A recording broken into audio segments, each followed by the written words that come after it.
था। बड़ा भाई का बोल जवानी स्वभाव था। मन न्यू लागा वो जानबूझ के मन रुआव था। घर कमरा आंगन खाली दिखत है।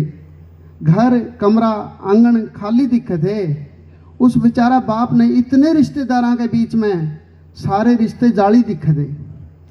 घर कमरा आंगन खाली दिखत है। बेचारा बाप ने बेटी के रिश्ते का आगे सारे रिश्ते जाली दिखत है। बड़ा बेटा भी रो था, घरआली भी रो थी। किसका आगे मन की बात खोलूं?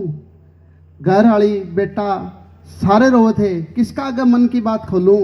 बेचारा बाप का जी करता कड़ा कल्ला बैठ कर रो लूं। घर कमरा आंगन सारे खाली दिखे थे, किसका आगे मन की बात खोलूं? बेचारा बाप का जी करता कड़ा कल्ला बैठ कर रो लूं। और इस कविता की जो अच्छी लाइनें हैं वो आखिरी लाइनें आपको सौंपता हूं कि घर कमरा आंगन सारे खाली दिखे थे, किसका आगे मन की बात खोलूं? बेचारा बाप का जी करता कड़ा कल्ला बैठ कर रो लूं। दो रोटी की तो भूख होवे, दो रोटी की तो भूख होवे और दो रोटी बेटी की लाड की खाया करे। दो रोटी की तो भूख होवे और दो रोटी बेटी की लाड की खाया करे। सच्ची कहूं तो एक बाप अपने घर बेटी का भाग की खाया करे है।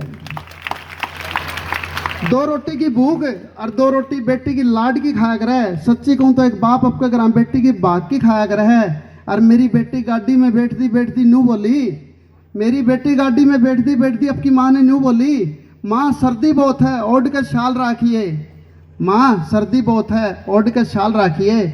और मेरा बाप का बहुत छोटा दिल है, इसका भी ख्याल रखिए, इसका भी ख्याल रखिए। इसी संदर्भ में एक कविता आपको और सौंपता हूँ जिसका शीर्षक है बाबू की